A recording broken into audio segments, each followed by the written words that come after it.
Hi everyone. Today's lecture will be upon strict liability and absolute liability. So starting with no fault liabilities concept, तो कई बार क्या होता है कि आप नेग्लिजेंट भी नहीं होते और आप किसी एक्ट को इंटेंशनली भी कमिट नहीं कर रहे होते. आप नेग्लिजेंट भी नहीं होते और आप इंटेंशनली भी कुछ नहीं कर रहे. स्टिल आपकी लायबिलिटी अराइज होती है. इवन आप पॉजिटिव एफर्ट्स भी करते हो हार्म को अवॉइड करने के लिए.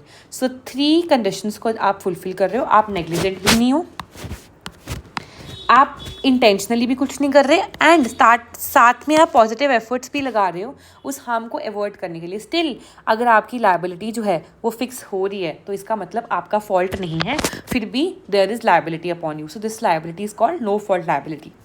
जब हम नो फॉल्ट लायबिलिटी की बात करते हैं तो इसको हम 2 सेक्शंस में बाइफोकेट कर देते हैं. एक हमारा रेलैंड वर्सेस फ्लेचर का केस आ जाता है और एक आपका MC Mehta versus union of India का केस आता है. रेलैंड वर्सेस फ्लेचर 1868 का केस है जहाँ पे रूल ऑफ स्ट्रिक्ट लायबिलिटी की बात की गई है और MC Mehta versus union of India ये इंडियन केस लॉ है जो कि रूल ऑफ एब्सोल्यूट लायबिलिटी है. डिफरेंस समझ लीजिए कि ये तो बिगिनिंग ईयर्स थे इंडस्ट्रियलाइजेशन के, तब जो साइंस एंड टेक था उसका लेवल इतना ज़्यादा अभी एडवांस नहीं हुआ था और जो लॉस और डैमेज है वो भी इतना हाई लेवल का नहीं था, अभी मॉडरेशन में ही चल रहा था. पर जब MC Mehta versus union of India में रूल ऑफ एब्सोल्यूट लायबिलिटी जो है वो प्रोपाउंड की गई इंडियन सुप्रीम कोर्ट के द्वारा, तो उसका रीज़न उन्होंने ये भी दिया कि अब साइंस एंड टेक इतनी ज़्यादा डेवलप हो चुकी है कि जो लॉस और डैमेज छोटे से छोटे एक्सीडेंट से भी होता है वो बहुत ही हाई मैग्नीट्यूड का होने लगा है. जब हम स्ट्रिक्ट लायबिलिटी की बात करते हैं तो firstly we should know about its ingredients.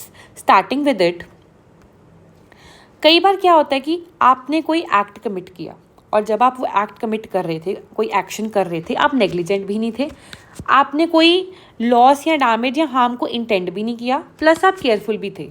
सब कुछ करते हुए अगर हम देखें तो हम यही कहेंगे कि आपकी गलती नहीं है कोई, आप नेग्लिजेंट भी नहीं हो, आपने इंटेंशनली कुछ गलत भी नहीं किया, आप केयरफुल भी हो, आपकी कोई गलती नहीं है, आपने सारे प्रिकॉशंस लिए बल्कि कि कोई हार्म ना हो, या आप कह लो आपने प्रिकॉशंस लिए थे हार्म को अवॉइड करने के लिए.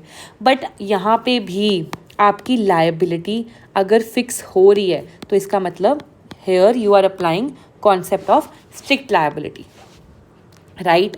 सो स्ट्रिक्ट लायबिलिटी को सिंपल भाषा में अगर हम बोलें, when you are not negligent, when you are not intending any harm, you are careful, you are not at any fault, you are taking all the precautions, still if you are liable then you are liable because you are covered under strict liability. इसकी एक example लेते हैं. मेरा 1 एकड़ का land है, उस land के ऊपर मैं एक डेंजरस थिंग को लेके आई हूँ और उस डेंजरस थिंग जो है वो केपेबल है कि अगर वो एस्केप होती है तो it could cause a mischief. Now, in this case, I'll be held liable even though मैं नेग्लिजेंट नहीं थी, even though मैंने कोई हार्म को इंटेंट नहीं किया और मैं केयरफुल भी थी. अब यहाँ पे मैं लायबल क्यों हूँ? यहाँ पे मैं लायबल इसलिए हूँ because I have kept a dangerous thing on my 1 acre land and same has escaped and that has cause damage. तो 3 इंग्रेडिएंट्स कह लो मेन है कि सबसे पहले तो मैंने एक डेंजरस थिंग को अपने लैंड पे मैं लेके आई. दूसरा, वो डेंजरस थिंग ऐसी है कि दैट इज़ केपेबल ऑफ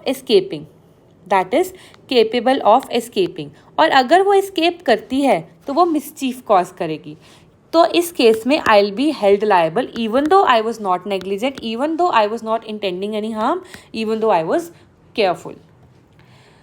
अब यहाँ पे वो कह रहे हैं कि जब आप लैंड को यूज़ कर रहे हो that should B non natural use of land. Now what it says, जैसे ये अगर इसी 1 एकड़ के लैंड के ऊपर मैंने पैडी ग्रो करने के लिए वाटर किया अगर इस लैंड को, तो that is a natural use of land. Whereas अगर मैंने इसको एक आर्टिफिशियल रेजर्वॉयर बना लिया है, मेरे को पता है कि इसके आसपास सारे रेजिडेंशियल एरियाज़ हैं, स्टिल मैंने यहाँ पे एक आर्टिफिशियल रेजर्वॉयर क्रिएट कर लिया है, तो ये एक अननेचुरल यूज़ ऑफ लैंड है. तो यहाँ पे लायबिलिटी मेरी फिक्स होगी. वेयर एज अगर मैं यहाँ पे पैडी ग्रो करती हूँ तो मेरी कोई लायबिलिटी नहीं आएगी. क्यों? क्योंकि ये वो नेचुरल यूज़ ऑफ लैंड है, राइट. अब हमारे पास एक केस लॉ आता है जो कि मेन केस लॉ है जिसके ऊपर ये पूरा कॉन्सेप्ट बेस्ड है, that is Rylands versus Fletcher. अब Rylands versus Fletcher, so in this particular case अगर हम इस पूरी इमेज को ध्यान से देखें तो रेलेंड्स की यहाँ पे एक मिल थी, इन्होंने यहाँ पे एक आर्टिफिशियल रेजरवॉयर जो थी वो कंस्ट्रक्ट करवाई, और जो ये रेजरवॉयर थी ये एक इंडिपेंडेंट कॉन्ट्रैक्टर के थ्रू उन्होंने कंस्ट्रक्ट कराई। ये जो कॉन्ट्रैक्टर था ना, इसने ऑब्जर्व ही नहीं किया कि यहाँ पे कुछ ओल्ड शाफ्ट्स हैं, और कंस्ट्रक्शन के बाद यहाँ से ये जो वाटर था ये सीप इन कर गया इन शाफ्ट्स के थ्रू जो फ्लेचर्स हैं उनकी कोल माइन में। फ्लेचर्स की कोल माइन में जो वाटर है वो सीप इन कर गया। अब यहाँ पे इंडिपेंडेंट कॉन्ट्रैक्टर था वो नेग्लिजेंट था, ना कि डिफेंडेंट को तो पता भी नहीं था कि शाफ्ट्स हैं वहाँ पे। So even though Rylands were not negligent, right, they were not negligent, rather they were careful also, and they has devolved all the work upon independent contractor. Still they were held liable, right? So यहाँ पे रेलेंड्स की एक no fault liability आ गई, right? तो ये जो no fault liability रेलेंड्स की यहाँ पे आई, यही है आपकी स्ट्रिक्ट लाइबिलिटी। तो इसके अगर हम इसेंशियल्स देखें तो रेलेंड्स ने एक डेंजरस थिंग जो थी they have brought into their land, and Raylands control this entire land, and this water which has been accumulated over this land by Raylands, they have escaped to the coal mines of the Fletchers. अब Fletchers की coal mine के ऊपर जब वो water release हुआ तो उससे damage हुआ, और साथ में ये जो लैंड है इसका नॉन नेचुरल यूज़ है, क्योंकि एक रेजरवॉयर बनाना वो भी जब आपको पता है कि आसपास जो है वो कोल माइन एग्जिस्ट करती है। पर let's go back to our main screen.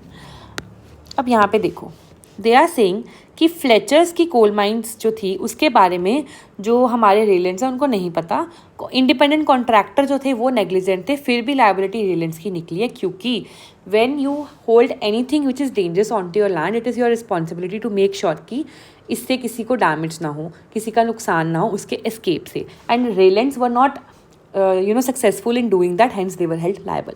तो ये थी हमारी रेलेंड वर्सेस फ्लेचर की कहानी। अब आते हैं हम नेक्स्ट पार्ट पे जो है इसेंशियल्स ऑफ स्ट्रिक्ट लायबिलिटी। जब हम इसेंशियल्स ऑफ स्ट्रिक्ट लायबिलिटी की बात करते हैं तो पहला इसेंशियल ये है कि there should be a dangerous thing, right, and that should have been brought और accumulated by defendant in his land. तो मतलब कोई भी डेंजरस चीज़ या तो जो वो डिफेंडेंट है वो उसको लेके आया है, मतलब that is brought, otherwise he has something already in his land and he has accumulated that. तो वो दो ही सिनेरियोज हैं, या तो आप लेकर आए हो या आपने सिंपली उसको एक्यूमुलेट किया अपने लैंड के ऊपर, और वो चीज़ ऐसी है कि अगर वो एस्केप कर गई तो वो डैमेज कॉज करेगी। यहाँ पे जो डिफेंडेंट है, जैसे उस केस में रेलेंड है, it is very important on the part of Ryland कि वो रिकॉग्नाइज करे डेंजर को, या हम मान लेते हैं कि उसने रिकॉग्नाइज किया होगा। हम ये रेलेंड वर्सेस फ्लेचर के केस में हमने माना था कि उसने रिकॉग्नाइज किया होगा, क्योंकि इंडिपेंडेंट कॉन्ट्रैक्टर को अगर पता है कि आसपास किसी की कोल माइन है तो he will be automatically covered under strict liability even though he has inform to Ryland और नॉट। सेकेंड जो एसेंशियल इंग्रेडिएंट है वो है defendant's control of the land. मतलब यहाँ पे जिस लैंड के ऊपर आप चीज़ लेकर आए हो या एक्यूमुलेट की है, that thing which is likely to cause mischief if escaped, that thing must be brought to a land which is under control of defendant. अब इसमें एक बहुत ही इंटरेस्टिंग केस है स्मिथ वर्सेस स्कॉट का। अब ये स्मिथ वर्सेस स्कॉट के केस में हुआ क्या था कि जैसे लेट्स सपोज म्यूनिसिपल कॉर्पोरेशन है किसी भी टाउन की, उन्होंने एक घर होमलेस फैमिली को लेट कर दिया, राइट, इस कंडीशन के ऊपर कि they will not make any nuisance और not make any trouble. But जो फैमिली वहाँ पे मूव इन की थी, they were making very much trouble to their next door neighbors and they were also making so much of nuisance to them. So यहाँ पे ये rule को apply करने की कोशिश की गई थी, but here that could not be applied because जो tenants थे they were not controlling that land. तो वो जो लैंड था वो म्यूनिसिपल कॉर्पोरेशन का था, ना कि टेनेंट्स का था, तो इसलिए टेनेंट्स की लायबिलिटी वहाँ पे फिक्स नहीं की गई। अब escape of dangerous thing from land controlled by defendant, मतलब आपने चीज़ वहाँ पे लेकर आए या एक्यूमुलेट की और वो चीज़ was likely to cause mischief and escaped and that thing actually escaped, right. So यहाँ पे केस आता है बहुत ही फेमस रीड वर्सेस लायंस का। सो ये एक एम्यूनेशन कंपनी केस से आप याद रखिए कि प्लेंटिफ जो थे वो एक एम्यूनेशन कंपनी में, एम्यूनेशन फैक्ट्री में ही was employ and she was performing her basic duties उन्हीं प्रेमिसेस में, और वहीं पे फिर एक शेल जो है वो फट जाता है. सो शेल बर्स्ट होता है and she was injured. So she brought case under strict liability, but she failed eventually. That was because कि यहाँ पे essential चीज़ क्या है कि जो dangerous thing है ना वो escape हो ऐसे लैंड से जो डिफेंडेंट कंट्रोल कर रहा है और escape होकर वो डैमेज करे. पर यहाँ पे escape तो था ही नहीं, escape तो यहाँ पे हुआ ही नहीं क्योंकि वो एम्यूनेशन फैक्ट्री में ही काम कर रही थी और वहाँ पे वो एक कह लो नॉर्मल वियर एंड टीयर लगा लो या एक नॉर्मल ऑक्यूपेशनल हैजर्ड लगा लो, उसमें कवर हो जाएगा ये. नेक्स्ट हमारा जो आता है इसमें इंग्रेडिएंट है वो है non natural use of land. अब non natural use of land तो बहुत ही सिंपल है. जो डेंजरस थिंग जो आपने ब्रॉट इनटू किया या एक्यूमुलेट किया, जो एक्यूमुलेट किया है या जो ब्रॉट इनटू किया, हमने ऊपर पढ़े ना 2 केस, तो या तो वो ब्रॉट इनटू होगा या वो एक्यूमुलेटेड होगा. दोनों सिनेरियोज में that should be an unnatural use of land. इसमें आपका केस जो है वो है नोबल वर्सेस हैरिसन का case, which is very landmark case of this very concept.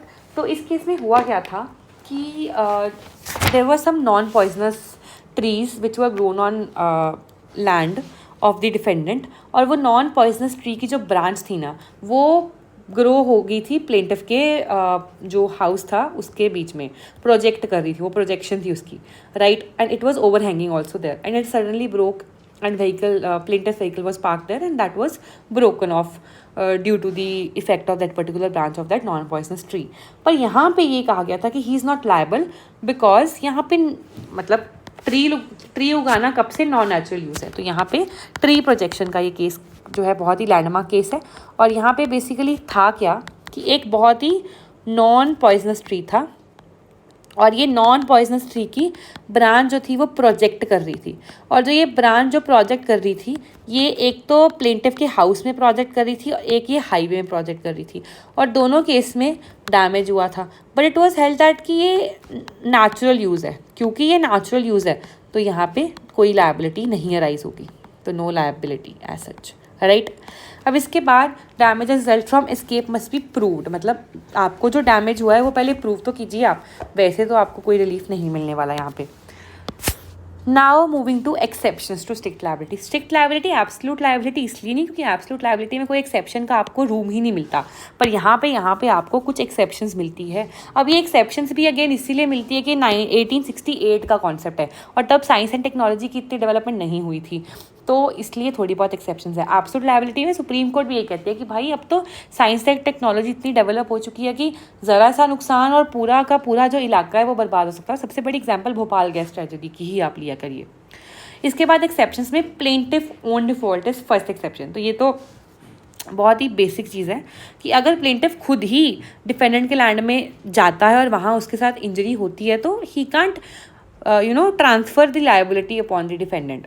तो यहाँ पे 3 केसेस आते हैं. पहला तो कि प्लेंटिफ खुद चलकर जाता है डिफेंडेंट के लैंड के ऊपर. जब प्लेंटिफ खुद चलकर जाएगा और अगर इंजरी होगी तो सरासर लायबिलिटी नहीं होगी डिफेंडेंट की. दूसरा, अगर प्लेंटिफ के ही फॉल्ट से एस्केप हो रहा है तो भी कोई लायबिलिटी नहीं है डिफेंडेंट की. तीसरा केस, अगर प्लेंटिफ सिर्फ कंट्रीब्यूट कर रहा है, लाइक कोई 50-50% उनकी लायबिलिटी हो सकती है इस केस में, या लगा लो 40-60% लायबिलिटी होगी. क्यों? क्योंकि यहाँ पे प्लेंटिफ कंट्रीब्यूट कर रहा है और प्लेंटिफ के कंट्रीब्यूशन से डेंजरस थिंग एस्केप कर रही है, तो वहाँ पे डिफेंडेंट की लायबिलिटी कम होगी. But there will be no liability of defendant in 2 cases. Which 2 cases? Firstly, अगर प्लेंटिफ खुद जाता है डिफेंडेंट के लैंड पे और कोई इंजरी होती है, और दूसरा अगर प्लेंटिफ का फॉल्ट है एस्केप कराने में तो भी डिफेंडेंट की कोई लायबिलिटी नहीं होती. इसका सबसे जो इम्पॉर्टेंट केस है दैट इज़ पॉन्टिंग वर्सेस नोक्स. इसको हम हॉर्स केस भी कहते हैं. इसमें क्या था कि डिफेंडेंट के लैंड में प्लेंटिफ का हॉर्स जो था उसने इंट्रूजन की और वहाँ पे कोई पॉइजनस ट्री था, उसको उसने निबल किया और दैट पर्टिकुलर हॉर्स डाइड. सो यहाँ पे डिफेंडेंट लायबल नहीं थे. क्यों नहीं थे? क्योंकि ये पहले केस के अंडर आपका कवर हो गया कि जो आपका था मतलब हॉर्स था वो खुद एंटर हुआ लैंड ऑफ डिफेंडेंट में, तो ये इसके अंडर कवर हो जाएगा. अब आते हैं हम एक्ट ऑफ गॉड पे. एक्ट ऑफ गॉड में there are certain essentials that has to be fulfilled. सबसे सबसे पहले तो एक नेचुरल कॉज के चलते कुछ हुआ है, एक ऐसा नेचुरल कॉज जो कि अनफोर्सिएबल है, अचानक हो गया, और कोई भी ह्यूमन एजेंसी उस नेचुरल कॉज से अकर हुई एक इंसिडेंट जो कि अनफोर्सिएबल है, उसमें कोई भी ह्यूमन एजेंसी की इन्वॉल्वमेंट नहीं है और हम उसको प्रिवेंट नहीं कर सकते। कितने भी अमाउंट की आप फोर्स साइड या कॉशन लगा लो, फिर भी आप उसको प्रिवेंट नहीं कर सकते। और अगर डायरेक्टली और एक्सक्लूसिवली नेचुरल कॉज से हुआ है और वो नेचुरल कॉज अनफोर्सिएबल था, जिसमें ह्यूमन एजेंसी इन्वॉल्व नहीं थी, और आप उसको किसी भी कीमत पे प्रिवेंट नहीं कर सकते, जितनी मर्जी आप फोरसाइट या कॉशन लगा लो, तो उस केस में अगर ये सारे इंग्रेडिएंट्स अगर डायरेक्टली और एक्सक्लूसिवली अगर आप अप्लाई कर पा रहे हो, तो ये आपका एक्ट ऑफ गॉड में कवर हो जाएगा। नाउ मूविंग फॉरवर्ड, इसमें ट्रांसको वर्सेस स्टॉकपोर्ट का केस है, जिसमें बेसिक डिफाइन ही किया उन्होंने कि सबसे पहले तो कोई ह्यूमन एजेंसी की इन्वॉल्वमेंट नहीं है, एक नेचुरल कॉज से अकर हुआ इंसिडेंट है जो अनफोर्सिएबल है, उसको हम प्रिवेंट नहीं कर सकते जितने मर्जी अमाउंट की फोरसाइट या कॉशन लगा लो। दूसरा निकोलस वर्सेस हार्शलैंड का केस था, जो कि हैवी रेन्स केस के नाम पर भी प्रचलित है। इसमें क्या था कि डिफेंडर ने एक आर्टिफिशियल लेक बना दी, एक लैंड के ऊपर बहुत सारी स्ट्रीम्स ऑफ वाटर थी, उनको जोड़कर एक लेक बना दी। अब अचानक वहाँ से ऐसे इतनी वॉयलेंट और इतनी ग्रेटर अमाउंट ऑफ रेन आई जो आज तक किसी ने देखी नहीं होती, और वो पूरी की पूरी आर्टिफिशियल लेक को वॉश ऑफ करके ले गई। अब इस केस में हम मानेंगे कि act of God. Act of God क्यों है? क्योंकि आप वर्डिंग देखो, वर्डिंग क्या है कि ऐसी रेन हुई which is so great and which is so violent जो किसी ने नहीं विटनेस की, नो वन विटनेस्ड एवर। अब नो वन विटनेस्ड एवर मतलब नो वन कुड फोर्सी, तो इट कुड नॉट फोर्सिएबल। तो क्योंकि ये फोर्सिएबल नहीं है, क्योंकि ये नेचुरल कॉज से कमिट हुआ है और जिसको हम प्रिवेंट नहीं कर सकते कि जितने मर्जी अमाउंट की फोरसाइट और कॉशन लगा लो, तो इसलिए एक्ट ऑफ गॉड है। नेक्स्ट एक्सेप्शन है आपकी कंसेंट ऑफ प्लेंटिव, जिसको हम famously involuntary non fit injuria भी कहते हैं। अब इसमें क्या है, कई बार क्या होता है कि जो प्लेंटिव होता है वो खुद ही कंसेंट दे देता है। अब वो कंसेंट इम्प्लाइड भी हो सकती है और एक्सप्रेस्ड भी हो सकती है, ठीक है, और वो खुद कंसेंट देता है कि ठीक है आप ये डेंजरस थिंग को ब्रिंग कर लो या एक्यूमुलेट कर लो, मतलब ब्रॉट इन कर लो या एक्यूमुलेट कर लो इस डेंजरस थिंग को डिफेंडेंट के लैंड के ऊपर। I am consenting that. Now that consent could be expressed also, it could be implied also. सबसे बड़ी एग्जांपल इसमें ये इमेज ही है। अब इसमें क्या है कि 4 स्टोरी फ्लैट है और उसके ऊपर एक पूरी मतलब जो फ्लोर है that is full of water. Let suppose ये सहारा डेजर्ट में बिल्डिंग है, तो उनको पानी की बहुत कमी रहती है, तो they have put this water tank upon this building which is 3 story. अब कल को ये बिल्डिंग अगर कोलैप्स होती है तो क्या इनको कोई कॉम्पनसेशन मिलेगा? नहीं मिलेगा। क्यों? क्योंकि इन सब ने कंसेंट दिया था कि we are consenting to installation of this particular water tank for our common benefit.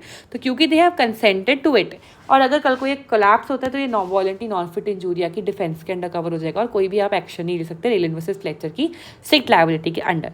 और ये सेम ही एक केस हुआ था कार्स्टेन वर्सेस टेलर का, तो आप उसको भी रिलेट कर केस लॉ को साइड कर सकते हो। एक्ट ऑफ थर्ड पार्टी और स्ट्रेंजर, ये आपकी 4th डिफेंस होगी। अब इसको समझने के लिए आप ये समझो कि एक्ट ऑफ थर्ड पार्टी या स्ट्रेंजर कब होगा। अब लेट सपोज स्ट्रेंजर ने हार्म कॉज किया,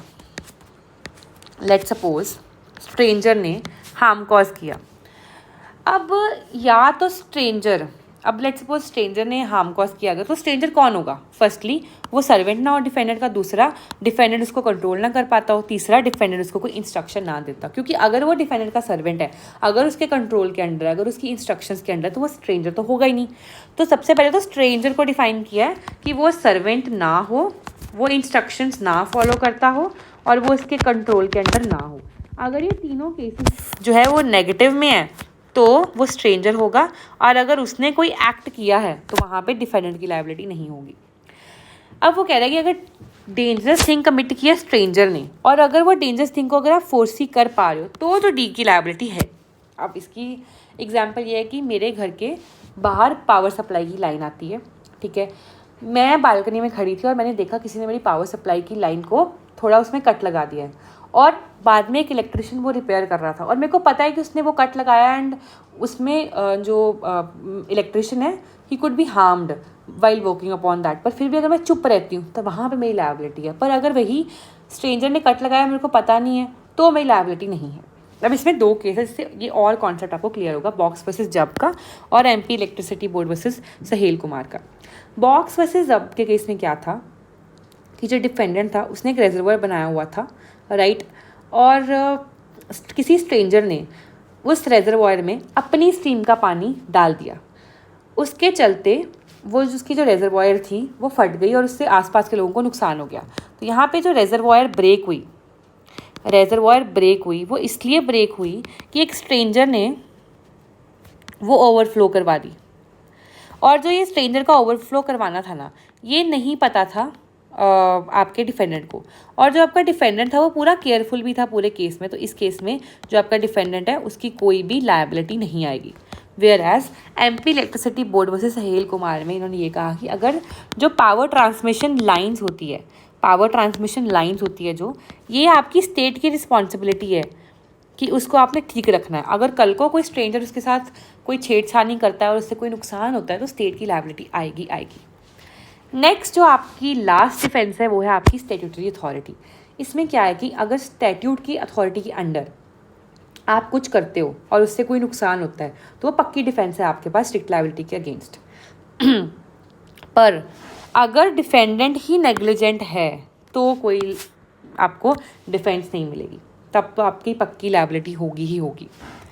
अब जैसे नहरें होती हैं, ठीक है, नहरों को कंस्ट्रक्ट करवाना रिस्पॉन्सिबिलिटी रहती है स्टेट की अंडर वेरियस एक्ट्स, राइट। अब लेट सपोज जो पीडब्ल्यूडी का इंजीनियर उस कैनाल को कंस्ट्रक्ट करवा रहा है, ठीक है, अगर कल को वो नेग्लिजेंट होगा और उसके चलते कोई डैमेज होगा तो लायबिलिटी आएगी और आती भी है, बहुत सारे केसेस में आती है। जैसे जनरली म्यूनिसिपल कॉर्पोरेशन की जो ड्यूटीज़ होती है, जहाँ पे म्यूनिसिपल कॉर्पोरेशन नेग्लिजेंट होती है, इवन दो वो स्टैट्यूट के अंडर वो कवर्ड है, फिर भी वहाँ पे स्ट्रिक्ट लायबिलिटी नहीं आती, वहाँ पे वो उसको एब्सोल्यूट लायबिलिटी में कवर करके एग्जाम्पलरी डैमेजेस दे देते हैं। सबसे बड़ा केस यहाँ पे green versus Chelsea water works company. इसमें क्या था कि डिफेंडेंट कंपनी जो थी वो वाटर सप्लाई का काम करती थी, और एक दिन एक पाइप उसकी बर्स्ट होगी, और वो पाइप बर्स्ट होने का कारण था negligence on the part of defendant. उसके चलते डिफेंडेंट्स वर हेल्ड लायबल। क्यों? क्योंकि दे वर नेग्लिजेंट, और नेग्लिजेंस जहाँ पे आ गई वहाँ पे आपको डिफेंस नहीं मिलेगी। लास्ट में एक छोटा सा कॉन्सेप्ट है कि यहाँ पे अगर आपके घर में कोई पेड़ जो है वो उगा हुआ है और उस पेड़ की जो ब्रांचेस है, टहनियाँ हैं, वो बाहर को प्रोजेक्ट आउट कर रही है, चाहे वो रोड पे कर रही है या किसी की और प्राइवेट प्रॉपर्टी पे वो कर रही है, ठीक है। अगर वो प्रोजेक्शंस हैं, उस केस में 2 सिनेरियोज अराइज होते हैं। अगर तो वो ट्री सेफ है और उसकी जो ब्रांचेस जो प्रोजेक्ट आउट कर रही है, तो वहाँ पे अगर वो एस्केप कर रही है, अगर वो ट्री है और आप नेचुरली यूज़ कर रहे हो उस लैंड को, उस केस में आपकी कोई लायबिलिटी नहीं है। पर अगर वो ट्री हार्मफुल है, पॉइजनस है, उसकी ब्रांचेस एस्केप कर रही है, कल को कोई जानवर उन ब्रांचेस को खा लेता है, तो तब लायबिलिटी उसकी आएगी, क्योंकि उसकी लायबिलिटी है कि वो पॉइजनस ट्रीज़ को अपने घर तक सीमित रखे, बाहर ना लेके जाए। वेयरएज अगर कोई ऑब्जेक्ट जो है वो उसके लैंड से प्रोजेक्ट आउट कर रहा है, चाहे वो कोई शैंडलियर है या कोई बल्ब है या कोई फ़ैन है, सीलिंग फ़ैन है, कल एस्केप कर रहा है आउट ऑफ द हाउस, अगर तो उसको प्रॉपरली मेंटेन किया, कोई नेग्लिजेंस नहीं है, तो कोई लायबिलिटी नहीं है। पर अगर वो नेग्लिजेंट है उसकी मेंटेनेंस को लेकर ही, चाहे वो खुद नेग्लिजेंट है और उसका कॉन्ट्रैक्टर नेग्लिजेंट है, दोनों के केस में डिफेंडेंट की लायबिलिटी आएगी ही आएगी। अब रूल ऑफ एब्सोल्यूट लायबिलिटी में क्या था कि ये जो रूल ऑफ एब्सोल्यूट लायबिलिटी है, that is successor to rule of Freeland versus Fletcher. MC Mehta versus union of India के केस में ये आपका सामने आता है पहली बार इंडिया में, और ये Indian rule of absolute liability is greater than when it comes to the quantum of liability than the Freeland versus Fletcher, क्योंकि वहाँ पे फिर भी आपके पास एक्सेप्शंस का स्कोप होता है। पर यहाँ पे जो आपकी नो फॉल्ट लायबिलिटी ये पूरे एक्सट्रीम सेंस में अवेलेबल है, राइट।